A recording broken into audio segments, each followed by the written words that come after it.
El programa Empresarios de Acá es declarado de interés ministerial por el Ministerio de Industria, Energía y Minería. Presenta Claro. En el programa de hoy vamos a conocer qué aspectos motivan a los uruguayos a invertir en Paraguay. ¿Y los paraguayos en nuestro país? Algunos de los temas que conversamos con el contador Federico Smite, que es CEO del grupo La Real Estate. ¿Hay una sobreoferta de cerveza artesanal en Uruguay? ¿Hasta dónde llega la artesanalidad? Algunos de los temas que conversamos con Mariano Mazzola, que es director de Vinito Club.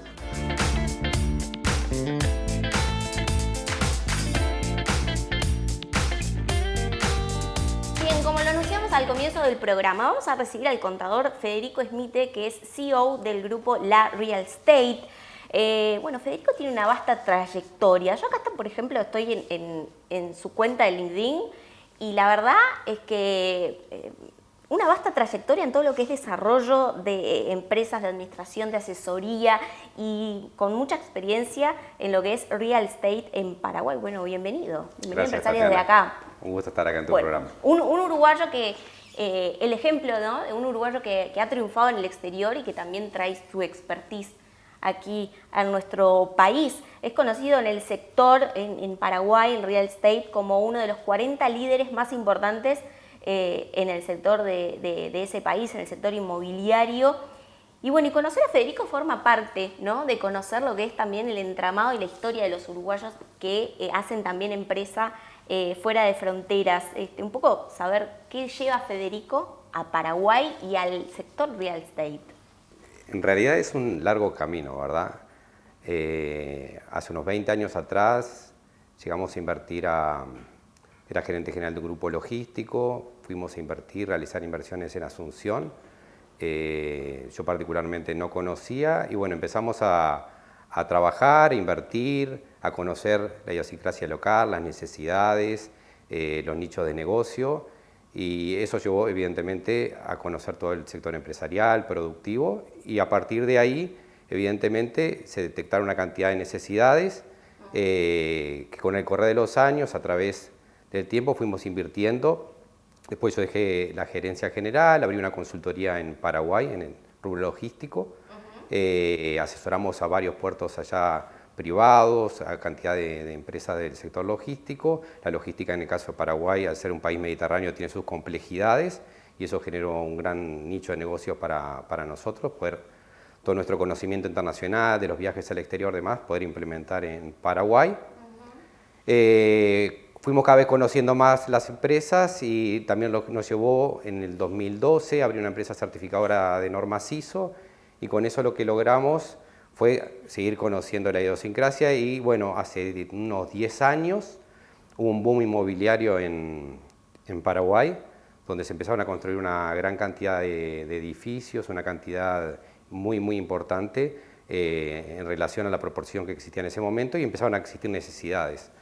Sobre todo de extranjeros, que evidentemente yo estaba allá y me decían, Fede, ¿podés ayudarme en tales cosas? Y bueno, mi primera profesión es contador, conocía el negocio de la administración de propiedades y lanzamos lo que es Grupo LA. Originalmente nuestra punta de lanza fue la administradora. Ajá. Y hoy somos número 1 en lo que es gestión profesional de edificios en Paraguay. Tenemos más de 30 edificios administrados, más de 1.500 propiedades. ¿En Asunción? En Asunción. Bien. En realidad Asunción y Gran Asunción. Y eso nos llevó a detectar otras necesidades, ahí surgió la parte inmobiliaria, o sea, Nueva Alianza Propiedades es un subproducto, nuestra punta de lanza es la administradora, que administra edificios.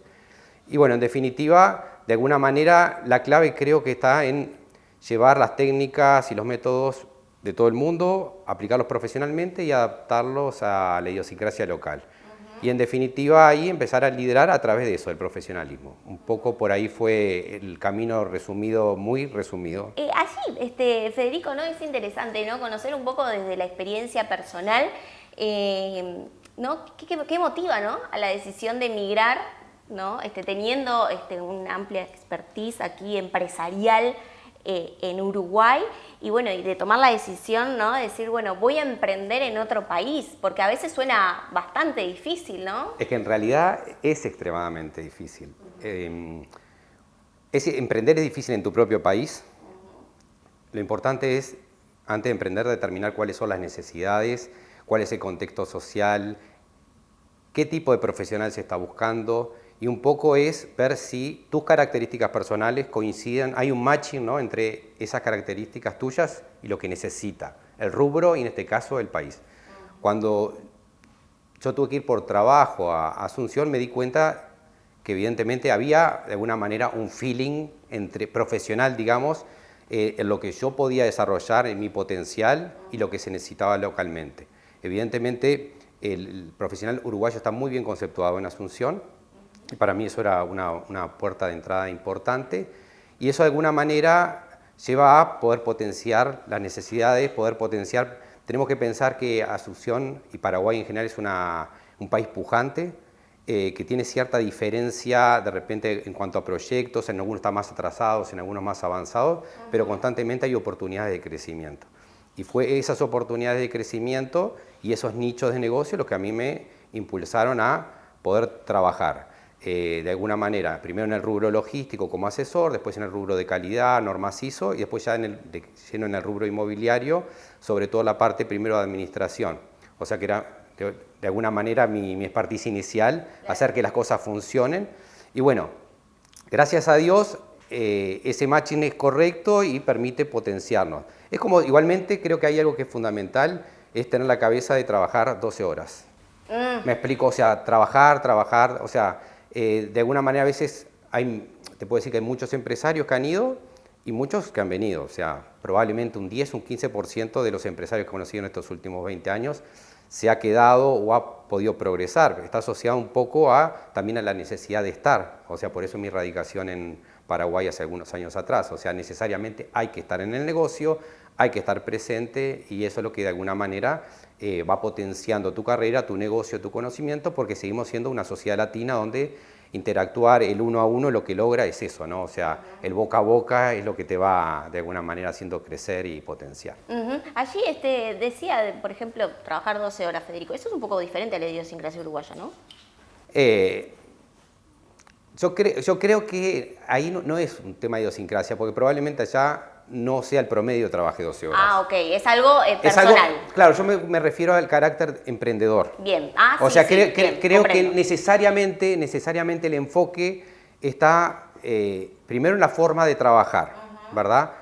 Hay que aprenderse, las vacaciones son de una manera distinta, como hablábamos un poquito antes, aprenderse a desconectar dentro de la vacación, pero hay veces hay que conectarse, hay que plaguearse un poquito y volver para atrás, pero en definitiva, eso de las 12 horas, a lo que me refiero es que para emprender hay que estar, hay que tener esa capacidad de ir viendo, también a veces obviamente nos equivocamos, pero bueno, tener la capacidad de que sobre la equivocación de alguna manera se está aprendiendo algo y de alguna manera proyectarse en base a eso para adelante, ¿verdad? Bien, ahí lo comprendimos. Allí, ¿no? ¿Cómo está el clima de inversiones de los uruguayos que están invirtiendo en el rubro inmobiliario en Paraguay?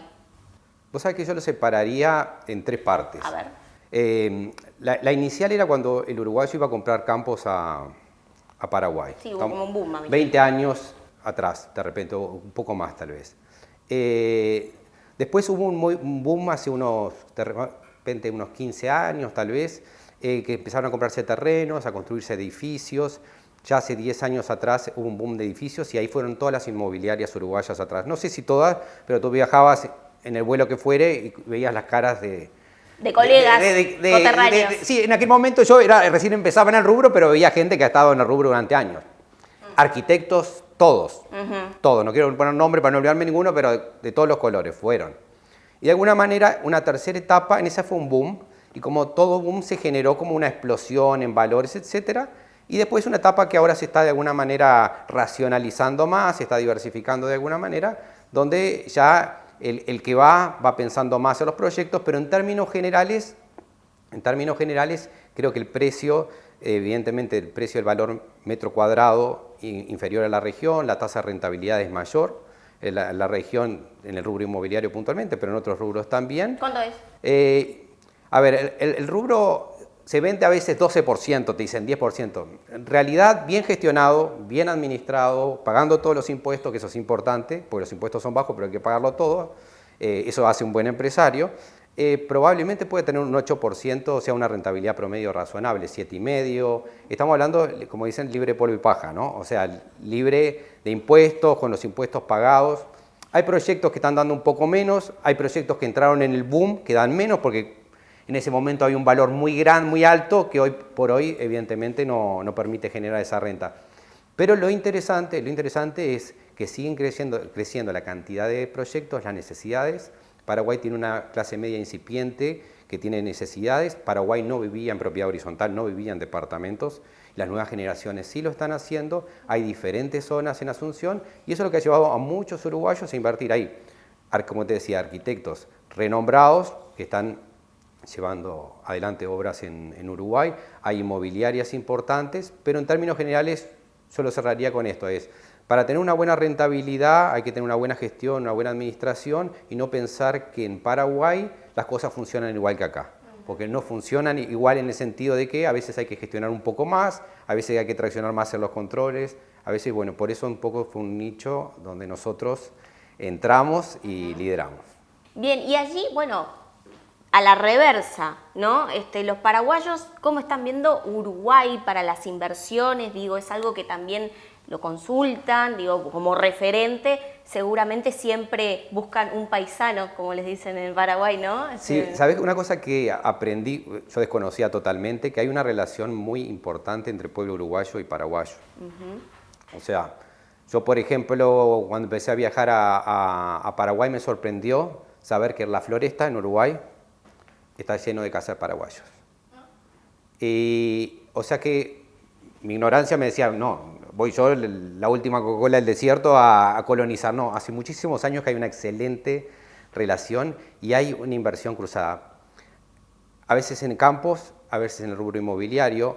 En los últimos años, por ejemplo, Burger King es un grupo paraguayo. Subway ahora lo compró un grupo paraguayo. Estoy hablando de Uruguay. O sea, si nosotros vamos al campo y a lo que es el tránsito internacional, exportación de productos, hoy si ustedes van acá a las góndolas en Paraguay, en Uruguay, se van a dar cuenta que el cerdo es de una reconocida marca paraguaya. Muchos jugos, muchas marcas están viniendo. El tráfico originalmente era más de Uruguay, o sea, el mundo en tránsito a Paraguay. Paraguay se ha convertido en los últimos años en un agroexportador, no solo de productos primarios, sino industrializados, y eso de alguna manera parece que se van al mundo y parte quedan acá en Uruguay. Eso es lo que ha llevado a invertir, no solo a nivel productivo, sino a nivel logístico y ahora también a nivel inmobiliario acá en Paraguay, acá en Uruguay, disculpen, la costumbre. Pero en definitiva, a lo que hoy creo que se está dando una relación que antes era más de ida, ahora de ida y venida, creo que le favorece ayer mismo. La embajada de Uruguay, de Paraguay acá en Uruguay estaba haciendo por qué invertir en Paraguay y promocionando productos paraguayos acá en Uruguay. O sea, el nuevo embajador paraguayo Brunetti acá en Uruguay es un promotor de las relaciones bilaterales. De hecho, a los empresarios cuando nos reunimos a las cámaras bilaterales nos dicen, bueno, tenemos que promocionar la relación. Y creo que con el tema de la tecnología, la logística, una buena logística, hay muchísimas empresas de logística uruguayas en Paraguay y ahora, de alguna manera, también los paraguayos, por ejemplo, yo vengo muchas veces a trabajar acá para empresas paraguayas que están radicadas en el puerto de Montevideo para exportar sus productos al mundo. O sea que la relación en los últimos años ya no solo de ida, sino, gracias a Dios, de ida y venida.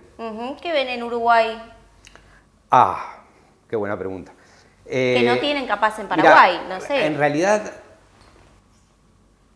hay una visión de ellos que no somos nosotros y nosotros tenemos una visión de ellos que tampoco son ellos. Bien. Nosotros tenemos muchos prejuicios con Paraguay y ellos creen que nosotros está el cielo, Dios y después venimos nosotros. Los tienen súper bien conceptuados, tanto personalmente como profesionalmente. Y creo que ni nosotros somos tan buenos ni ellos son tan malos.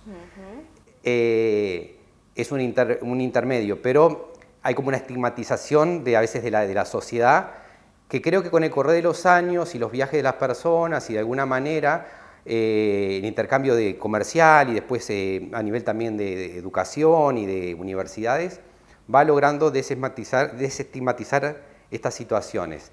Ellos nosotros nos ven, excelentes profesionales, excelentes anfitriones, le encanta Uruguay, sí le parece fría el agua, por eso si van a veranear probablemente te van a ir a Florianópolis, no tanto a Punta del Este, pero le encanta nuestra idiosincrasia y de hecho nosotros como profesionales somos recontra archi bienvenidos, profesionales, personas, somos especialmente bienvenidos en Asunción.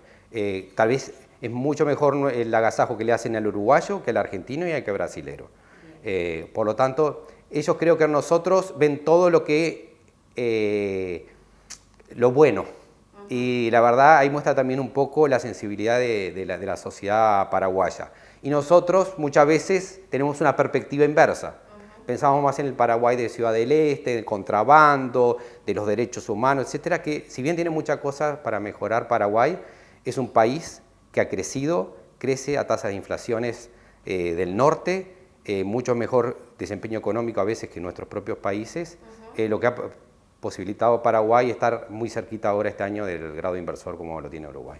Qué complicados a veces los uruguayos, ¿no? ¿No? En las opiniones, pero bueno, le mandamos un beso a todos. Somos muy críticos, somos muy críticos, eso nos ayuda mucho, pero también a veces nos hace un poquito grises. Es cierto, es cierto. Vamos a poner un poco de color con un saludo a Paraguay que nos está mirando porque trasciende fronteras empresariales de acá. Bueno, en realidad es de acá, es uruguayo, que está triunfando en Paraguay, así que muchas gracias por compartir esta perspectiva, ¿no? Que nos lleva no solo a la experiencia personal, sino que también a la experiencia de negocios, de inversión, de cómo nos ven, ¿no? Del comercio y de la sinergia que podemos hacer entre ambos países. El diálogo ha sido con el contador Federico Smite, que es CEO del grupo La Real Estate. Muchas gracias por estos minutos en Empresarios de Acá. Le mandamos un beso a Jonathan, que ha sido un gran propulsor de la comunicación entre nosotros y lo esperamos en otra oportunidad. Bueno, muchas gracias Tatiana, a vos, a todo el equipo acá atrás de cámaras y nada, un saludo a toda la gente y gracias.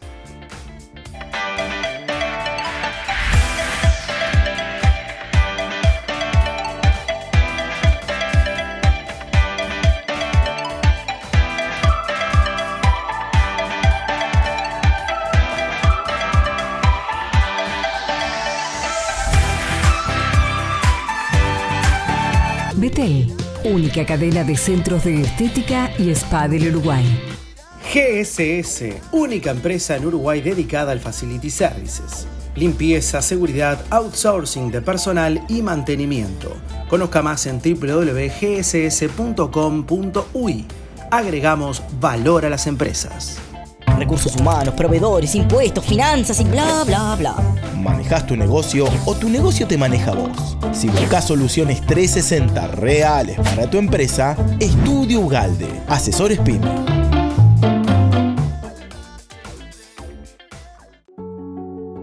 Desde los orígenes de Mazars, nuestro compromiso y atención es lo que siempre nos ha caracterizado. Es lo que nos distingue, lo que nos hace destacar. Mazars.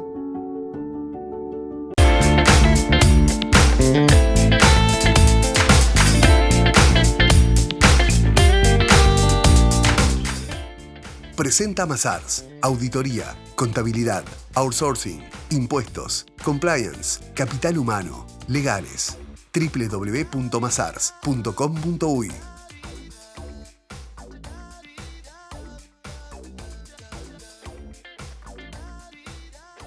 Segundo bloque de Empresarios de Acá, y lo anunciamos también al comienzo del programa. Vamos a hablar de cerveza artesanal, de bebidas artesanales hechas en Uruguay. Y la verdad es que no se me ocurrió mejor idea que traer a Mariano Mazzola, que es director de Vinito Club, tiene una vasta trayectoria, Ibiza, Bizarra, una vasta trayectoria en todo lo que es bebidas artesanales en Uruguay. Gracias por estar aquí. Y allí, saber un poquitito más a propósito, ¿no? De qué es lo que tiene emprender en el rubro de bebidas alcohólicas artesanales en Uruguay. Bueno, ¿qué tal? Primero, muchas gracias por invitarme, un placer estar acá. Y es todo un desafío emprender en Uruguay con bebidas alcohólicas o bebidas artesanales en general. Yo tengo la experiencia de haber fundado cervezas, cervecerías artesanales, refrescos artesanales, el Jariola, que fue un refresco que hicimos y que murió de COVID en pandemia, porque era un refresco para restaurantes, una botellita de vidrio chiquita muy, muy linda. Pero es toda una odisea, es perfectamente realizable, pero claro, te estás metiendo en tierra de gigantes. Entonces, todas las bebidas alcohólicas y los refrescos, y casi todas las bebidas en realidad, pero de consumo masivo, hay grandes corporaciones en la vuelta que no les gusta mucho que aparezcan distintos jugadores, primero. Y segundo, que tienen una porción de mercado enorme que hace que lo que queden sean restitos. Nosotros siempre jorobábamos con los colegas de la cerveza artesanal que nosotros somos con los primeros roedores que íbamos comiendo las miguitas que quedaban de los dinosaurios. Claro, somos más dinámicos, somos lo que quiera, pero somos chiquititos. Entonces, generalmente, pasa mucho con el cervecero artesanal que no arranca el emprendimiento de por sí, sino que lo usa como un ingreso secundario y tiene su trabajo de 8 horas y después que termina las 8 horas se va a trabajar en su cervecería o a entregar barriles y demás. Así fue como empezaron, te diría que el 95% de los cerveceros. Ahora, luego de la etapa de explosión de moda que vivimos en los últimos años, ya hay emprendimientos, gente que puede arrancar su cervecería de cero, que podía arrancar su cervecería de cero. Pero bueno, tiene muchas, como te decía, es una odisea, porque entre las habilitaciones, los registros de producto, los requerimientos, que son súper necesarios y totalmente válidos, pero muchas veces son una barrera de entrada al desarrollo de las categorías de forma artesanal.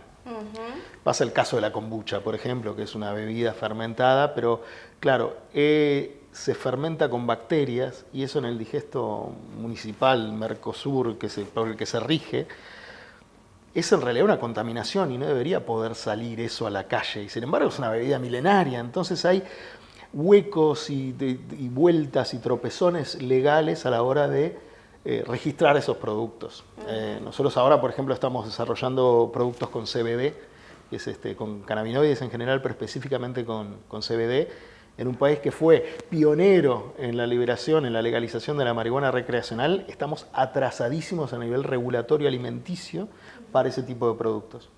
Entonces también los que vamos primero golpeando la puerta, los innovadores, somos los que más nos cuesta que lograr eso.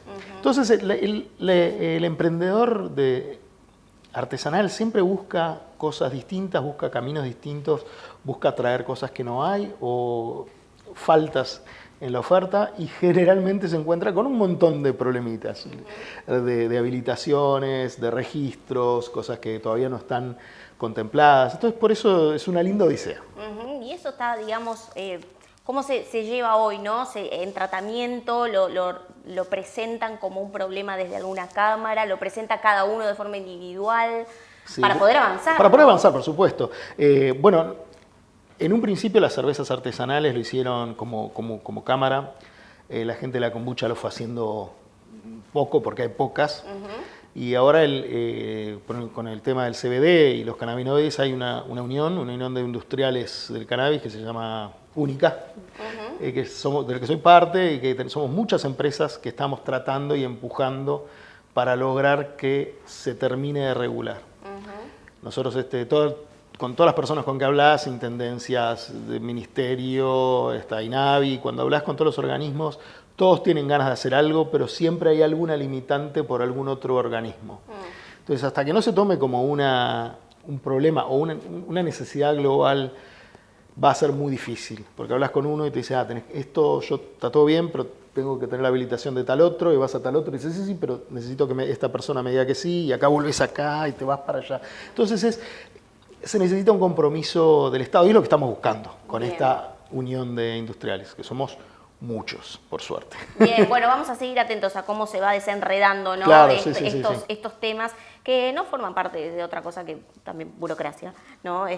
¿no? Y falta de toma de decisiones, ¿no? Y abrir puertas, porque esa es la parte interesante de lo que hablabas sobre el emprendimiento. Porque es muy fácil pasar por una puerta que ya está abierta. Lo difícil es golpear y hacer que te abran esa puerta. Y para eso estamos los emprendedores, y sobre todo los emprendedores innovadores que queremos ir un poco más allá de lo que está establecido. Bien. Es una odisea, como ya te dije Es como una 15 odisea. veces. Bien, pero bueno, es el camino y ojalá que tenga sus frutos prontamente. Sí. Bueno, Mariano, autor del libro La revolución de la cerveza artesanal en Uruguay, yo recuerdo, tú me podrás corregir porque sos el experto aquí, que desde hace algunos años la cerveza artesanal tuvo como en algún momento como en un boom, que salían un montón de marcas, un montón de empresas, bueno, la llegada de las cervezas artesanales hechas en Uruguay a las grandes superficies, pero hoy ¿continúa esa revolución o estamos un poco más cautos? Sí, creció muchísimo y el crecimiento está consolidado, pero se frenó. Hay un gran debate dentro de la comunidad cervecera sobre si nosotros lo que vivimos fue una moda o un cambio de cultura, y hay un poco de las dos cosas. Básicamente, la cerveza artesanal en un momento creció de forma exponencial y eso se debió a una moda. En ese momento los cerveceros aprovechamos para mostrar nuestro punto de vista, qué es lo que a nosotros nos parece. El libro salió en 2009, que era el pico del boom de la cerveza artesanal, que realmente estábamos en todos lados, los consumidores la querían, los bares la pedían, las empresas grandes no podían hacer mucho para frenar porque el consumidor es rey, el consumidor cuando pide hay que darle. Y después eso se frenó y se cambió. Hoy se está yendo hacia las bebidas, los cócteles, sobre todo el gin tonic, que ahora vamos a hablar si querés de eso, pero lo que pasó con la cerveza es que creció muchísimo, pasó de un 1% del consumo a casi 3%, pero ahora se estancó y ahí está. Y ese es el nivel potencial de consumo de cervezas artesanales que tiene nuestro país. Hay lugares donde 5%, en Estados Unidos es un 10%, nosotros nos quedamos en un 3%, casi 3%, y ahora, salvo que el día de mañana se vuelva a poner de moda la cerveza artesanal, volvemos a la situación anterior del trabajo de hormiga, de evangelización, como nosotros le decimos, nos gusta decirle, de lo que es la cerveza artesanal. Ahora, la posta de la moda la tiene otra bebida y es otra que está creciendo muchísimo, como te decía, el gin. Bien, vamos a seguir atentos entonces a lo que hace al consumo de otras bebidas artesanales en Uruguay. Estamos en diálogo con Mariano Mazzola, que es director de Vinito Club. Vamos a una pausa y enseguida regresamos. Arcanix. Somos expertos en desarrollar soluciones de software a medida. Inicia el camino hacia la transformación digital. Potencia la productividad de tu negocio, mejora tus procesos y supera tus metas con nuestras soluciones de software. Contáctanos y solicita tu presupuesto sin cargo. Carle Andrioli, contadores públicos, firma miembro independiente de Geneva Group International. Brinda servicios de asesoramiento contable, tributario, auditoría y consultoría. Más de 20 años de experiencia en due diligence, proyectos de inversión, creación y evaluación de empresas, entre otros. Carle Andrioli, presentes en Empresarios de Acá.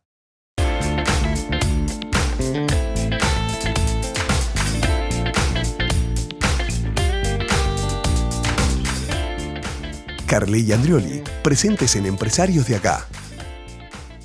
Tercer y último bloque de Empresarios de Acá. Como siempre, agradecemos a Samsung por toda la tecnología que nos provee para hacer este programa. Estamos en diálogo con Mariano Mazzola, que es director de Vinito Club, y veníamos hablando de lo que hace, ¿no?, a emprender en el rubro de cervezas artesanales, pero vamos a llevarlo un poquitito a lo que son bebidas alcohólicas artesanales, ¿no? Allí mencionabas como la tendencia hoy en el gin, y ¿qué está pasando allí?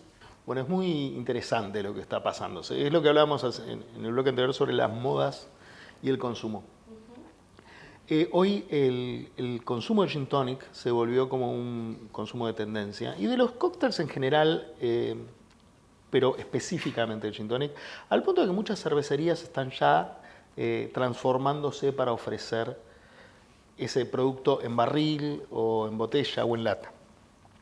Es más, la principal cerveza artesanal uruguaya ya se llama destilería primero que cervecería y está produciendo gin tonic específicamente, y seguramente estén produciendo otras cosas. Hace un par de años, salió el primer whisky single malt uruguayo, hecho por Kikla Raudi, una persona muy querida en el entorno de la cerveza artesanal. Entonces pero claro, el whisky lleva mucho tiempo a hacerse. El gin tonic lo haces en una semana.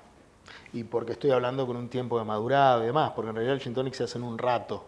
Depende, ese es un destilado que No sabía. Sí, se hace rapidísimo. Después hay que dejarlo reposar para que cumpla bien, tenga bien sus características, pero la producción es muy rápida. Entonces, es un producto muy atractivo para la industria. Hoy por hoy, yo me reía hace tiempo con colegas que veían las publicaciones de las redes sociales de los bares cerveceros y ya dejó de aparecer la cerveza y empiezan a aparecer los tragos. Y empieza a aparecer el gin tonic. Entonces es una tendencia mundial. Se vio mucho en Brasil hace mucho tiempo. Yo siempre digo que es muy fácil trabajar en Uruguay con innovación porque simplemente mirás lo que pasa con los vecinos y ya ves para dónde viene la pelota. Hace mucho tiempo estuvo, no sé, un par de años, un empuje con un hard seltzer que se llama, que es como un agua saborizada con alcohol y que no pegó en Uruguay. Y el gin tonic sí pegó. Y está hoy en todos lados y como te decía, está. Entonces siempre es tratando de ver qué es lo que el futuro consumidor va a querer. Y claro, nosotros nos juntamos y hacemos un think tank, que en realidad somos unos colegas que nos juntamos a tomar birra y vino para charlar sobre qué es lo que está pasando adelante en vez de hacer esas hacer investigaciones de mercado que hacen las grandes empresas. Entonces vos empezás a ver el cambio del consumidor en los productos y la forma en la cual lo comunican las grandes empresas. Entonces, por ejemplo, AB InBev, que es la principal cervecería del mundo, representada en Uruguay por Fábricas Nacionales de Cerveza, está retirando a nivel mundial todo el apoyo a las cervecerías artesanales que compró y está pasando el apoyo a empresas de cócteles enlatados. Ya sabes para dónde viene la pelota, o sea, la cerveza artesanal perdió en ese caso. Y está pasando mucho, ya ves que el whisky se lo comunican a las mujeres. Cuando si te vas 10 años atrás era una de las cosas más misóginas que existía sobre la tierra, el whisky. Las cervezas, yo siempre, otro de las grandes anécdotas que tenemos, que hubo en el 2000, no me acuerdo, pero en 2008, 2018, 2017, un gran problema con Corona, que hizo una muy grande en una duna que la arruinó. Recuerdo. Claro, y ahora, Corona es retornable y están bien con la naturaleza, hay que querer cuidar, porque es lo que el consumidor quiere, no es auténtico. Es reflejo de una investigación de mercado de lo que el consumidor quiere. Fantástico, porque se alinea con las cosas que muchos nosotros pensamos desde una concepción original, que, por ejemplo, el cervecero artesanal siempre se preocupa por eso, por producir productos de buena calidad, de ser el menos impacto posible. Pero claro, pasa desapercibido. Qué interesante lo que tú nos estás mencionando, sí. ¿no? Porque dos cosas. Primero decías que pegó el gin, y sí, hay que tener cuidado porque pega el gin. ¿No? Y un poco lo artesanal, ¿no? Destacado allí, que es muy interesante. ¿Hasta dónde llega? ¿Hasta dónde llega? Y es una discusión eterna. A mí me gusta usar más el término auténtico que artesanal, porque la artesanalidad siempre se pone en línea con pocas inversiones, poco equipo, poco volumen, y no necesariamente tiene que ser así. Cervecerías artesanales de Estados Unidos producen más que fábricas nacionales de cerveza en Uruguay. Entonces, ¿cómo lo manejás? Y a mí me gusta más, de vuelta, el concepto primero de independencia, que es hacia donde fue, decir, bueno, nosotros somos independientes. Podemos ser enormes, pero no nos regimos por una corporación que lo único que le importa es el dinero. A nosotros nos importan otras cosas. Y ahí viene para mí lo de auténtico. Que estos emprendimientos, estas empresas, porque pueden ser empresas enormes, no tienen por qué ser pequeños emprendimientos, tienen valores establecidos por las personas que los fundaron y eso no lo cambia una ecuación económica. Entonces están dispuestos a perder dinero o perder mercados si para ellos se creen que es lo correcto. Y eso es algo que puede ser solamente una empresa auténtica. Porque si lo que buscamos son resultados de investigación de mercado o de balances, y seguramente tenés que hacer un par de compromisos que tal vez no tenés ganas de hacerlos. Entonces ahí está la línea para mí. La artesanalidad, después uno lo piensa en cada industria tiene sus niveles. Entonces la quesería artesanal, y sí, es enorme, o sea, en comparación, tiene equipos fantásticos, y porque sea artesanal no tiene por qué no tener equipos fantásticos o la última tecnología de producción, sino más bien cómo esa empresa se enfrenta al mercado y cómo transmite sus valores y creencias. Clarísimo, clarísimo. El diálogo ha sido con Mariano Mazzola, director de Vinito Club. ¿Es un think tank? ¿Vinito Club? No, es un club de suscripción. Bien. Estamos viendo acá en las redes sociales para seguir a Vinito Club. Ah, bueno, gracias. Y conocerlo un poquito más. Bueno, a mí me dio un poquito de sed, tengo agua para compartirte, que hoy por hoy es un buen trago, ¿no? Agua mineral. Así que gracias por estar aquí. La próxima te invito a que hagamos alguna cata acá especial. Encantado de la vida, poca cosa que me divierta más. Y que nos guíes un poquitito. Dale, ¿Ah? va a ser un placer. Bueno, gracias por venir. Un placer estar acá. La contratapa de hoy es presentada por GSS Facility Services, soluciones de gestión en servicios complementarios para empresas. En el programa de hoy vimos cómo los uruguayos buscan invertir en Paraguay, principalmente en el sector agropecuario y el real estate. También en el programa de hoy hablamos de bebidas alcohólicas artesanales y en ese sentido vimos cómo hoy el boom ya no está tanto en la cerveza artesanal, sino en la producción de gin. Este y otros temas los conversamos en el programa de hoy de Empresarios de Acá. Los espero como siempre el próximo viernes a las 21.